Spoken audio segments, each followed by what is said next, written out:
नमस्कार दोस्तों, मैं अर्जुन परिहार आप सभी का स्वागत करता हूं सक्सेस अकेडमी में। तो आज से एक नया वीडियो कोर्स हम शुरू कर रहे हैं क्लास 4 के लिए। तो ये जो वीडियो कोर्स रहेगा उसमें मैं रीजनिंग और मैथ्स के साथ डील करूंगा।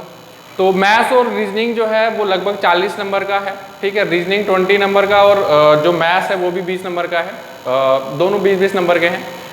तो ये जो सेक्शंस हैं वो काफ़ी इजी हैं। देखिए, आपको डर ज़रूर लग रहा होगा कि भाई रीजनिंग और मैथ्स जो पर्टिकुलरली वो बच्चे जो जिनकी क्वालिफिकेशन 10th और 12th है, इससे पहले उन्होंने रीजनिंग और मैथ्स कभी देखा नहीं होगा इस टाइप का। लेकिन यकीन मानिए बहुत इजी मैथमेटिक्स है, बहुत इजी रीजनिंग है, ठीक है। तो यहाँ से आप मैक्सिमम स्कोर कर सकते हो। यहाँ कोई ऐसा नहीं होता है कि भाई ये क्वेश्चन हमसे होगा या नहीं होगा। सिर्फ आपको क्या करने हैं, आपके बेसिक कंसेप्ट को क्लियर करना है। अगर आपके बेसिक कंसेप्ट्स बिल्कुल बेसिक्स की मैं बात कर रहा हूँ, अगर आपके बेसिक कंसेप्ट क्लियर रहेंगे तो यकीन मानिए 40 में से आप कम से कम 35 के अराउंड स्कोर कर सकते हो, बिल्कुल इजीली कर सकते हो, ठीक है। तो सबसे पहला टॉपिक जो मैं उठा रहा हूँ, पहला सेक्शन जो उठा रहा हूँ दैट इज रीजनिंग। और रीजनिंग में जो पहला टॉपिक है वो मैं डिस्कस करूँगा यहाँ पे डायरेक्शंस को, ठीक है। डायरेक्शन में बेसिकली अगर ओवरऑल डायरेक्शंस की मैं बात करूं तो टोटल 8 तरीके के क्वेश्चन यहाँ पे पूछे जा सकते हैं। लेकिन जो सबसे इंपॉर्टेंट टाइप है वो सिर्फ एक है जिसमें डिस्टेंस और डायरेक्शंस आपसे पूछा जाता है, ठीक है। 99% चांसेस हैं कि क्वेश्चन वहीं से आएंगे या आएगा, ठीक है। लेकिन हमने क्या करना है, जो बाकी 7 टाइप्स है उनके बारे में भी आपको थोड़ा थोड़ा पता होना चाहिए। अगर क्वेश्चन आ जाए, बिल्कुल बेसिक क्वेश्चन आएगा, अगर क्वेश्चन आ जाए तो आपको कम से कम पता होना चाहिए कि क्वेश्चन को करते कैसे हैं, बिल्कुल बेसिक टाइप्स है, ठीक है। तो डायरेक्शन से एक्सपेक्टेड है कि 2 नंबर आएंगे, 2 क्वेश्चन आएंगे, 2 नंबर के रहेंगे वो, ठीक है। तो ऐसे ही कुछ टॉपिक्स रहेंगे, 8-9 टॉपिक्स हैं जहाँ से उम्मीद है कि हर टॉपिक से 1-1, 2-2 क्वेश्चन आने के चांसेस हैं। और आपके लिए सब्जेक्ट को मैं कोशिश करूंगा कि इसको इजी वे में प्रेजेंट करूं। तो आइए शुरू करते हैं। जो पहला टॉपिक है दैट इज डायरेक्शंस, ठीक है। तो डायरेक्शंस की अगर मैं बात करूं तो नॉर्मली आपने सुना होगा कि 4 डायरेक्शंस होती हैं। बेसिक अगर मैं बात करूं तो 4 डायरेक्शंस होती हैं। दिस इज नॉर्थ, ये आपका नॉर्थ हो गया। ये आपका ईस्ट होता है, this is south and this is west. ये स्टैंडर्ड डायग्राम है, ये स्टैंडर्ड रिप्रेजेंटेशन है। हमेशा ऐसा नहीं होता है, दिस इज स्टैंडर्ड रिप्रेजेंटेशन। जब मैं किसी चीज़ को यहाँ पे रिप्रेजेंट कर रहा हूँ तो जो बेसिक रिप्रेजेंटेशन है डायरेक्शंस की उसे मैं स्टैंडर्ड रिप्रेजेंटेशन नाम दे रहा हूँ। कि हमेशा ऐसा नहीं होगा कि यहाँ पे नॉर्थ होगा, यहाँ पे ईस्ट होगा, साउथ होगा, वेस्ट होगा, ऐसा नहीं होता है।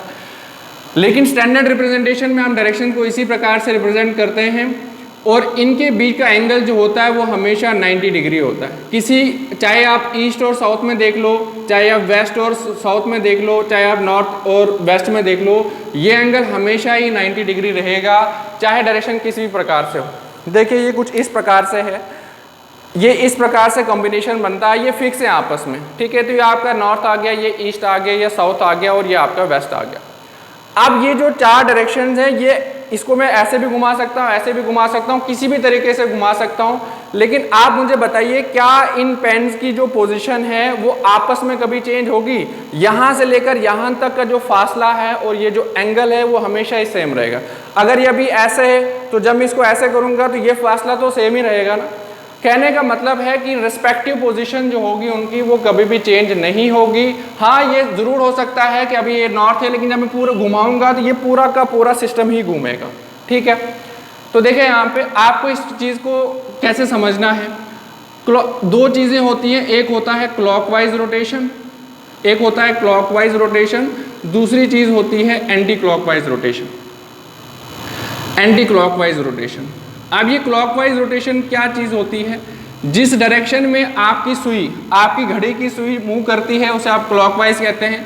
तो आपने देखा होगा कि इस प्रकार से सुई पहले यहाँ पे, फिर यहाँ पे, फिर यहाँ पे, फिर यहाँ पे, फिर यहाँ पे, तो इस तरीके से आपकी सुई जो है वो मूव करती है, इसे आप क्लॉकवाइज रोटेशन कहते हैं। तो अगर क्लॉकवाइज के अपोजिट जो चीज़ है, एंटी जिसे आप कहते हैं, opposite to the direction of clock, उसे आप क्या कहेंगे? Anti clockwise rotation. तो एंटी क्लॉकवाइज रोटेशन कुछ इस प्रकार से होगा। अगर मैं यहाँ पे देखूँ क्लॉकवाइज रोटेशन में अगर देखूँ तो क्लॉकवाइज में पहले नॉर्थ आएगा, फिर ईस्ट आएगा, फिर साउथ आएगा और फिर क्या आ जाएगा? वेस्ट आ जाएगा। तो क्लॉकवाइज रोटेशन में आपको एक एब्रीविएशन याद रखनी है, NESW। NESW, north east south west. North के बाद क्या आएगा ईस्ट, ईस्ट के बाद साउथ, साउथ के बाद वेस्ट, और वेस्ट के बाद वापिस से क्या आ जाता है नॉर्थ आएगा। नॉर्थ के बाद ईस्ट, ईस्ट के बाद साउथ, साउथ के बाद वेस्ट, और वेस्ट के बाद वापिस से क्या आ जाएगा नॉर्थ। ये रोटेशन हमेशा ही सेम रहेगी। तो ये नेक्स्ट डब्ल्यू जो है वो आप हमेशा याद रखेंगे क्लॉकवाइज रोटेशन में, ठीक है। दूसरी चीज, ये बेसिक 4 डायरेक्शंस हैं, बेसिक 4 डायरेक्शंस हैं यहाँ पे, ठीक है। अगर मैं इसमें और इसमें कहीं पर भी बीच में अगर मैं एंगल लेता हूँ, ठीक है, तो ये डायग्राम, ये जो एरो होगी ये रिप्रेजेंट करता है नॉर्थ ईस्ट को। अगर मैं स्टैंडर्ड पॉइंट ऑफ व्यू से बताऊं तो ये एंगल जो होगा आपका वो 45 डिग्री होगा, ये एंगल भी आपका कितना होगा 45 डिग्री होगा। मतलब ये जो डायरेक्शन है नॉर्थ ईस्ट, ये आपका एंगल बाइसेक्टर है। क्या है एंगल बाइसेक्टर का मतलब है ये पूरा एंगल पहले कितना था 90 डिग्री, और इसको मैं एग्जैक्टली अगर हाफ एंगल पे काटूं तो ये जो डायरेक्शन है वो क्या कहेगी, क्या कहलाएगी, नॉर्थ ईस्ट कहलाएगी। लेकिन ऐसा देखें यहाँ पे आप कहोगे सिर्फ 45 डिग्री पे ही नॉर्थ ईस्ट होता है क्या? अगर ये नॉर्थ है ये ईस्ट है, अगर इस स्पेस में अगर आपको किसी भी पॉइंट को रिप्रेजेंट करना है, चाहे वो यहाँ पर हो, चाहे वो यहाँ पर हो, चाहे वो यहाँ पर हो, यहाँ पर हो, कहीं पर भी हो, ये सारी डायरेक्शन जो होती हैं वो नॉर्थ ईस्ट ही होती हैं। वो सारी डायरेक्शन को आप क्या कहोगे, ये सारी डायरेक्शन नॉर्थ ईस्ट ही होती हैं, ठीक है। तो कंफ्यूजन नहीं होनी चाहिए। ये मैंने कहा कि ये स्टैंडर्ड रिप्रेजेंटेशन है। स्टैंडर्ड रिप्रेजेंटेशन में जो नॉर्थ ईस्ट होगा वो 45 डिग्री इंक्लाइंड होगा टू द ईस्ट और 45 डिग्री इंक्लाइंड होगा टू द नॉर्थ, ठीक है। उसी तरीके से ये जो डायरेक्शन है, ये जो डायरेक्शन है इसे आप क्या कहेंगे, इसे आप कहेंगे साउथ ईस्ट। यहाँ पर भी एंगल 45 डिग्री है, यहाँ पर भी एंगल 45 डिग्री है।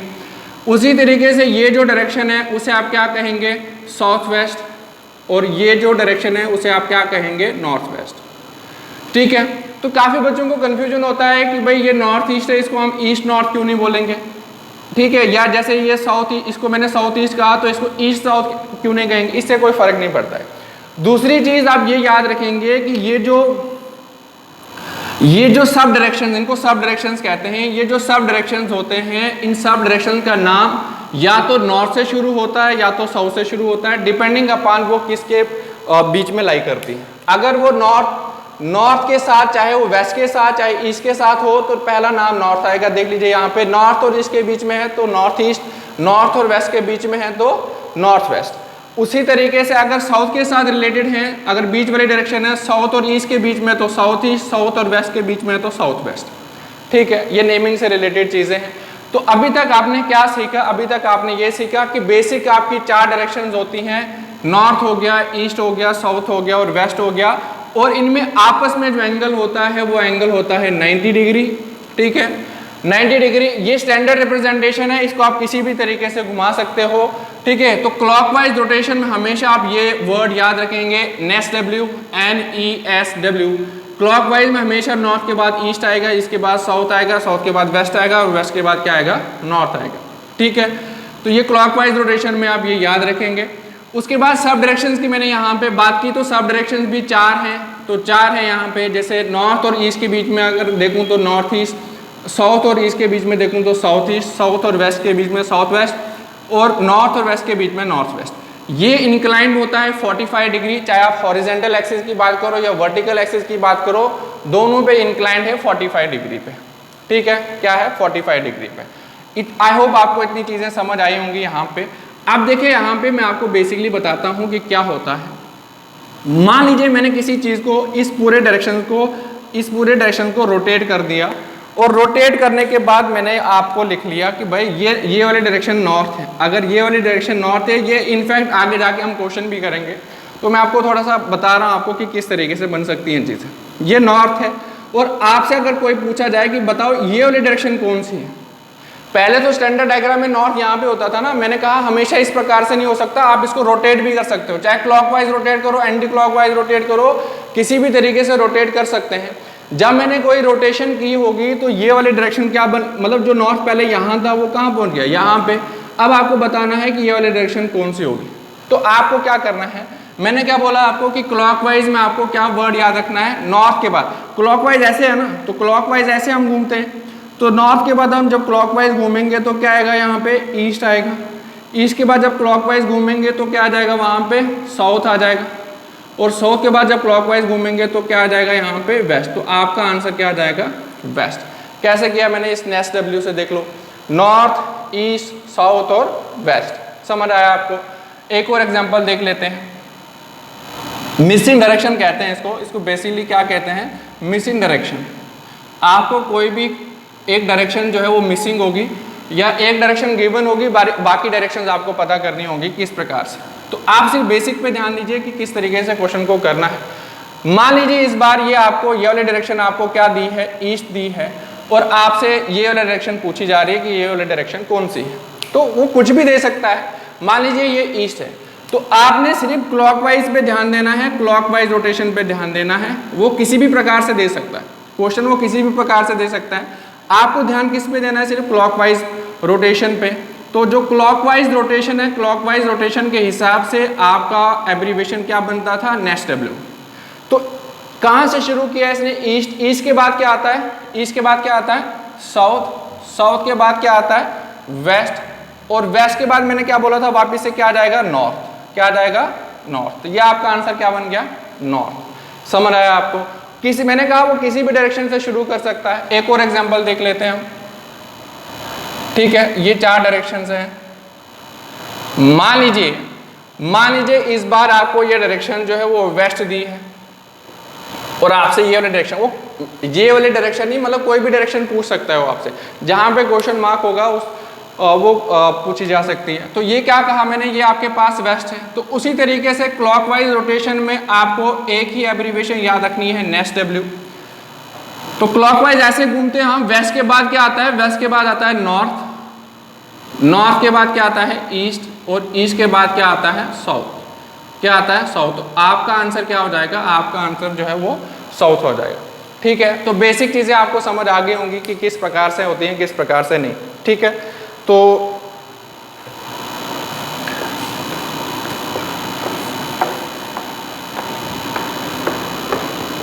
अब देखिए यहां पे आगे क्या करते हैं। अभी तक इस प्रकार से चीजें चल रही थी।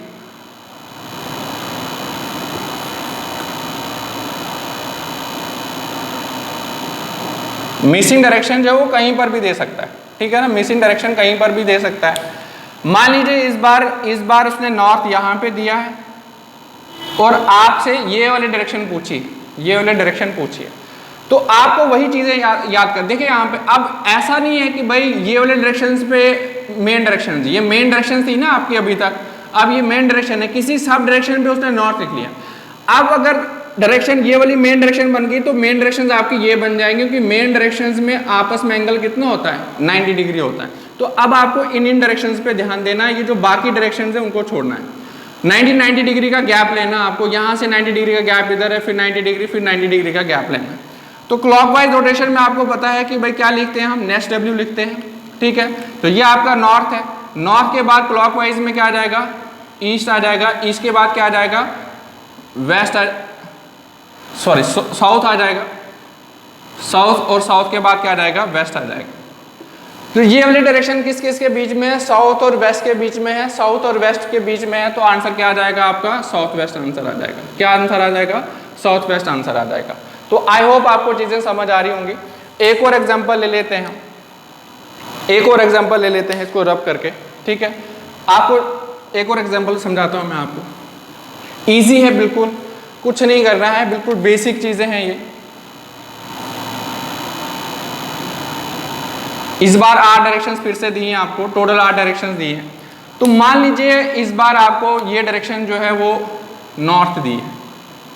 कौन सी डायरेक्शन दी है, ये वाली डायरेक्शन नॉर्थ है, और आपसे ये वाली डायरेक्शन पूछी है। कुछ भी पूछ सकता है वो आपसे। ठीक है, तो आपको क्लॉकवाइज रोटेशन में मैंने क्या कहा आपसे कि भाई आपको याद रखनी है नेक्स्ट डब्ल्यू। तो नॉर्थ के बाद रोटेशन क्लॉकवाइज ऐसे होता है, नॉर्थ के बाद क्या आ जाएगा, अब मेन डायरेक्शन पे आपको ध्यान है, 90 डिग्री का गैप रखना है। ये आपका ईस्ट आ गया, ये आपका साउथ आ गया, ये आपका वेस्ट आ गया। पूछा कौन सी डायरेक्शन है आपको, ये वाली डायरेक्शन पूछी है, तो साउथ और ईस्ट के बीच में आंसर क्या आ जाएगा, साउथ ईस्ट। आप किसी भी डायरेक्शन को नेम कर सकते हो। ये वाली क्या आ जाएगी आपकी नॉर्थ ईस्ट, ये वाली क्या आ जाएगी आपकी नॉर्थ वेस्ट, और ये वाली क्या आ जाएगी आपकी साउथ वेस्ट। तो आप इस तरीके से ये बेसिक क्वेश्चंस कर सकते हो। ठीक है, तो तो आई होप आपको ये बेसिक चीजें समझ आ रही होंगी कि क्या करना है क्या नहीं करना है। तो आइए आपको एक और कंसेप्ट समझाते हैं किस प्रकार से कुछ चीजें आगे चलेंगी। तो अभी हम सीखते हैं कि भाई ये राइट टर्न और लेफ्ट टर्न कैसे लेते हैं। एक राइट टर्न जब आप क्वेश्चन में देखेंगे डायरेक्शन में तो कीवर्ड्स होते हैं, जैसे राइट टर्न हो गया, लेफ्ट टर्न हो गया। तो इन कीवर्ड्स के साथ हम कैसे डील करेंगे आइए देखते हैं। मान लीजिए आप क्या कर रहे थे, ट्रैवल कर रहे थे किसी डायरेक्शन में। तो मान लीजिए आप इस डायरेक्शन में ट्रैवल कर रहे हैं, इस डायरेक्शन में ट्रैवल कर रहे थे। तो अभी आपसे कोई बोले कि भाई जब मैं इस डायरेक्शन की तरफ ट्रैवल कर रहा हूं तो आपसे कोई बोले कि भाई राइट टर्न ले लो। अगर मेरा फेस वहां के एरो जो है वो आपका फेस रिप्रेजेंट करता है तो मेरा राइट टर्न आप इस तरफ है, ठीक है ना। इस तरफ बोले तो नीचे आना है। जब हम घूमते हैं ना डायरेक्शन में तो हर एक टर्न आपका 90 डिग्री पे होता है। हर एक टर्न कौन से एंगल पे होता है, 90 डिग्री पे होता है। तो आप जब राइट टर्न लेंगे तो आप इस प्रकार से नीचे आ जाएंगे, ठीक है ना। तो ये राइट टर्न का मतलब है कि राइट टर्न पे भी आप कितना घूमेंगे, 90 डिग्री घूमेंगे। अब देखिए यहाँ पे बेसिकली क्या किया आपने, बेसिकली आप आगे की तरफ जा रहे थे लेकिन आगे की तरफ जाते हुए आपसे कहा गया कि आप राइट टर्न ले लो। तो राइट टर्न में आप कितना एंगल घूमे, राइट टर्न में आप 90 डिग्री क्लॉकवाइज घूमे। कितना घूमे, 90 डिग्री क्लॉकवाइज। क्लॉकवाइज है ना ये। तो आपसे आप याद रखेंगे जब भी राइट टर्न होगा, राइट टर्न का मतलब होता है 90 डिग्री क्लॉकवाइज। क्या मतलब होता है, 90 डिग्री क्लॉकवाइज। तो उसी तरीके से लेफ्ट टर्न देख लेते हैं। मान लीजिए आप इसी डायरेक्शन की ओर चल रहे थे, ठीक है, और अब आपसे कहा जा रहा है कि लेफ्ट टर्न ले लो। क्या कहा जा रहा है आपसे, लेफ्ट टर्न ले लो। लेफ्ट टर्न का मतलब ये मेरा लेफ्ट है तो ऊपर की तरफ जाना पड़ेगा, ठीक है। तो लेफ्ट टर्न का मतलब ही 90 डिग्री, टर्न हमेशा 90 डिग्री पे होगा। तो ये इस प्रकार से आप ऊपर जाएंगे, ठीक है ना। ये लेफ्ट टर्न का मतलब होता है यहाँ। अब देखिए क्या होता है, बेसिकली आप ऐसे आगे जा रहे थे तो कितनी रोटेशन की आपने, यहाँ पर भी आपने 90 डिग्री लेकिन एंटी क्लॉकवाइज रोटेशन की। ये अगर क्लॉकवाइज है तो ये उसके अपोजिट है, तो ये क्या हो जाएगा, 90 डिग्री एंटी क्लॉकवाइज। तो आपसे जब भी लेफ्ट टर्न होगा तो लेफ्ट टर्न का क्या मतलब है यहाँ पे, 90 degree anti clockwise. Left turn का क्या मतलब है यहाँ पे, 90 degree anti clockwise. I hope आपको बेसिक चीजें समझ आ रही होंगी कि यहाँ पे राइट टर्न और लेफ्ट टर्न को मैंने 90 डिग्री क्लॉकवाइज कैसे लिखा है और 90 डिग्री एंटी क्लॉकवाइज कैसे लिखा है। अगर आपको ये नहीं समझ आया कोई दिक्कत नहीं है, आप सिर्फ इतना याद रख लीजिए कि राइट टर्न का मतलब होता है 90 डिग्री क्लॉकवाइज दिशा में घूमना और लेफ्ट टर्न का मतलब होता है 90 डिग्री एंटी क्लॉकवाइज दिशा में घूमना। एक और बेसिक चीज सीखते हैं। अगर आपको ये राइट और लेफ्ट नहीं पता चलता है कि राइट कैसे घूमना है, लेफ्ट किस प्रकार से घूमना है, तो उसके लिए एक डायग्राम होती है, लेफ्ट राइट डायग्राम। कौन सी डायग्राम होती है, लेफ्ट राइट डायग्राम, जिसको आप LR डायग्राम कहते हो। LR डायग्राम का मतलब है लेफ्ट राइट डायग्राम। आप ये लेफ्ट राइट डायग्राम कैसे देखते हैं, देखिए यहाँ पे ये 4 डायरेक्शन है, मेन 4 डायरेक्शन है आपकी। ये एरो आपके फेस को रिप्रेजेंट करेंगे कि मूवमेंट किस प्रकार से है। तो अगर आप उधर की तरफ इधर की तरफ मूव कर रहे हैं और आपसे बीच में कोई बोले कि लेफ्ट टर्न ले लो, तो लेफ्ट कहाँ पे आ जाएगा आपका, ये इस तरफ आ जाएगा, और राइट बोले तो इस तरफ आएगा। मतलब लेफ्ट बोले तो इधर जाना है, राइट बोले तो इधर जाना है। अगर आप ईस्ट की तरफ जा रहे थे और अभी आपसे कोई बोले लेफ्ट टर्न ले लो तो ऊपर जाना है, राइट टर्न बोले तो नीचे जाना है। उसी तरीके में ये वाली डायरेक्शन और ये वाली डायरेक्शन आपस में अपोजिट हैं तो राइट और लेफ्ट भी चेंज हो जाएंगे। जैसे अभी मेरा लेफ्ट ये है, राइट ये है, लेकिन जब मैं आपकी तरफ मुड़ूंगा तो मेरा लेफ्ट इधर हो जाएगा और राइट इधर हो जाएगा। जिस तरीके से मिरर में होती है, मिरर में क्या होता है, लेटरल इन्वर्जन होती है, तो आपका लेफ्ट और राइट जो है वो एक्सचेंज हो जाता है। तो यहाँ पर भी लेफ्ट और राइट आपस में क्या हो जाएगा, एक्सचेंज हो जाएगा। और उसी तरीके से यहाँ पर भी आपस में एक्सचेंज हो जाएंगे, ये लेफ्ट और ये राइट, ठीक है। तो ये अगर आपको बेसिक चीजें नहीं समझ आती हैं तो लेफ्ट और राइट इस प्रकार से देखा जाता है, ठीक है। लेफ्ट इधर हो गया, राइट इधर हो गया। हमेशा आपको ऐसे ही लिखना, देखो क्लॉकवाइज जाते हुए देख लो, लेफ्ट राइट, फिर यहाँ पर भी लेफ्ट राइट, फिर यहाँ पर भी लेफ्ट राइट, फिर यहाँ पर भी लेफ्ट राइट। तो ये LR डायग्राम आप इस तरीके से भी याद रख सकते हो। यूटिलाइजेशन में आगे बताऊंगा कि इसको कैसे यूटिलाइज करना है। तो ये बेसिक चीज़ें आई होप आपको डायरेक्शन में समझ आई होंगी कि क्या हो रहा है क्या नहीं हो रहा है। तो कुछ क्वेश्चंस हैं, उन क्वेश्चन को करके मैं आपको ये बेसिक चीज़ें समझाता हूँ कि किस प्रकार से क्वेश्चन को डील करते हैं। तो क्वेश्चन आपकी स्क्रीन के ऊपर मैंने लिखा है, आपको दिखाई दे रहा होगा। तो आइए देखते हैं कि भाई जो टाइप नंबर 1 है, टाइप मतलब किस तरीके का क्वेश्चन है। तो अगर आपसे क्वेश्चन में इतना पूछा हो कि इन विच डायरेक्शन ही या शी, ठीक है, जेंडर बाइज नहीं, मतलब ही मैंने ऐसे लिखा है, ही या शी इज मूविंग या फेसिंग। अगर क्वेश्चन में सिर्फ इतना पूछा है कि भाई वो कौन सी डायरेक्शन की ओर मूव कर रहा है या फिर कौन सी डायरेक्शन की ओर फेस कर रहा है, अगर सिर्फ इतना सा पूछा हो तो क्वेश्चन को किस तरीके से डील करना है। क्वेश्चन आपके सामने है, a person is going towards north, कहाँ की ओर जा रहा है, a person is going towards north,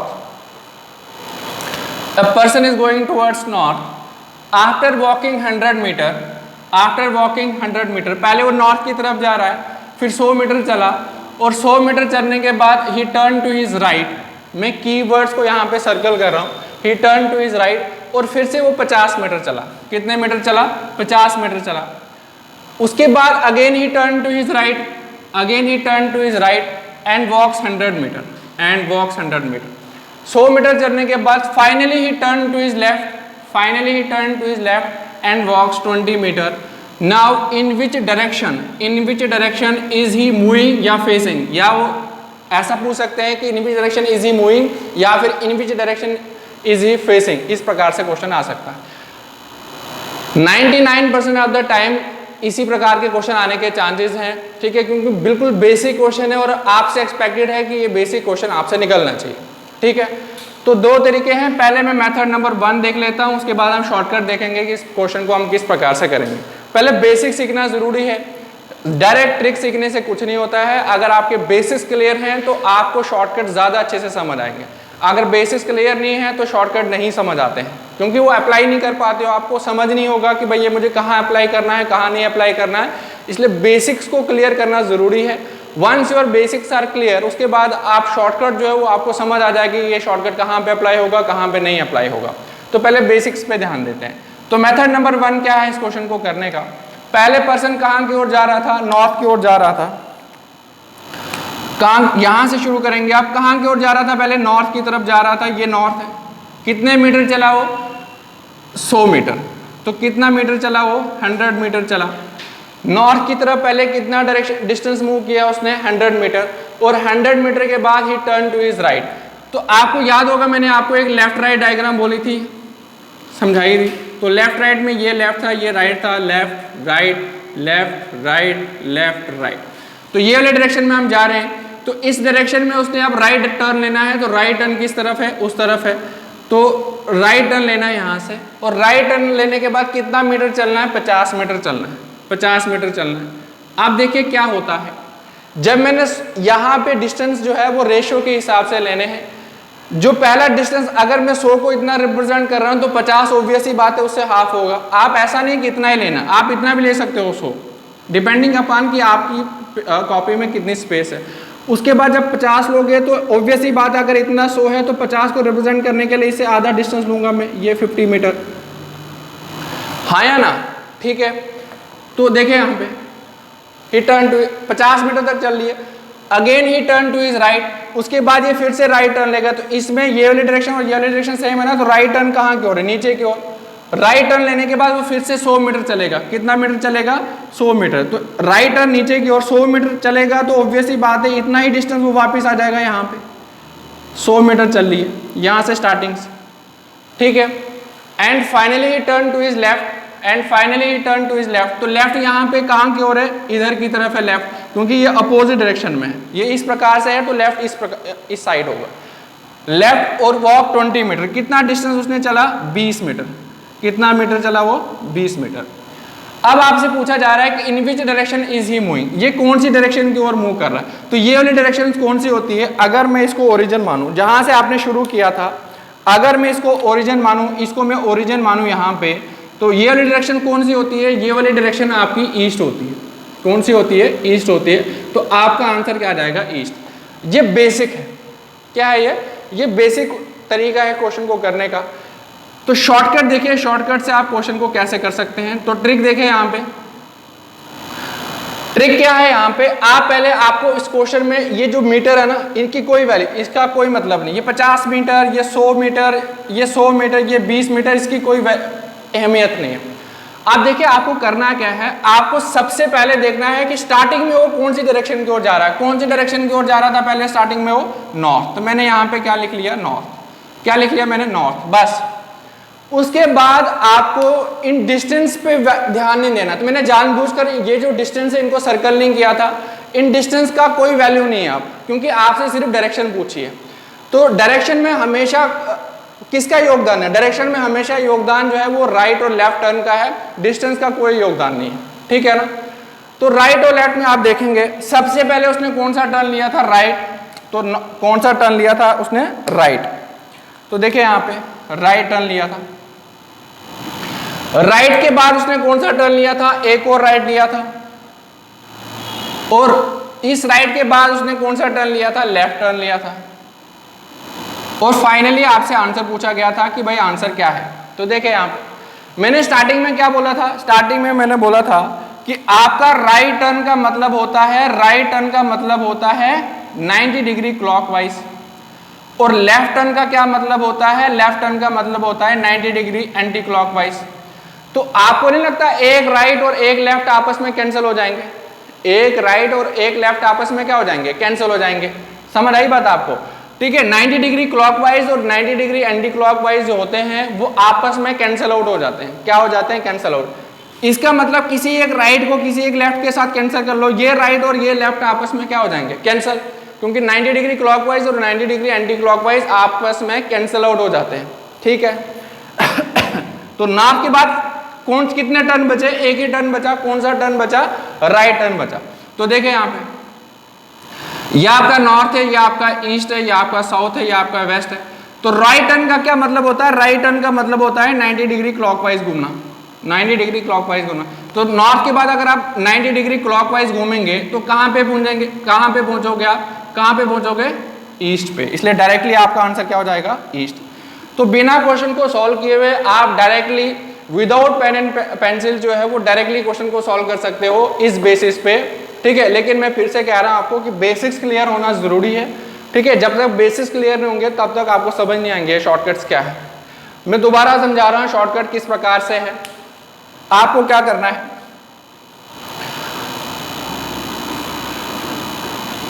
आपको क्या करना है? आपको मेन डायरेक्शन देखनी है कि मेन डायरेक्शन कौन सी है यहाँ पे। मेन डायरेक्शन आपकी कौन सी है यहाँ पे? नॉर्थ। कौन सी है? नॉर्थ। तो उसके बाद आपको सिर्फ ये ध्यान देना है कि टर्न कौन कौन से हैं, ठीक है ना। कितने मीटर चला, कितने मीटर नहीं चला, उस पर ध्यान नहीं देना है। तो पहला टर्न कौन सा था आपका? Right turn. उसके बाद कौन सा टर्न था आपका? फिर से राइट टर्न। और लास्ट पे कौन सा टर्न था आपका? Left turn. और फाइनली आपसे पूछा था कि वो किस डायरेक्शन की ओर फेस कर रहा है या किस डायरेक्शन की ओर मूव कर रहा है। तो मैंने आपको स्टार्टिंग में ही कहा राइट टर्न का मतलब 90 डिग्री क्लॉकवाइज, लेफ्ट टर्न का मतलब 90 डिग्री एंटी क्लॉकवाइज। जो राइट और लेफ्ट होते हैं वो आपस में क्या हो जाएंगे? कैंसिल आउट हो जाएंगे। क्योंकि 90 डिग्री क्लॉकवाइज और 90 डिग्री एंटी क्लॉकवाइज आपस में कैंसिल हो जाएंगे। तो कितना बचा आपका? सिर्फ राइट टर्न बचा। नॉर्थ के बाद अगर आप राइट टर्न लेंगे, नॉर्थ के बाद अगर आप राइट टर्न लेंगे तो कहां पे पहुंचेंगे आप? ईस्ट पे। इसलिए आपका आंसर क्या आ जाएगा? ईस्ट। डायरेक्टली आपका आंसर ईस्ट आ जाएगा। समझ आई बात आपको?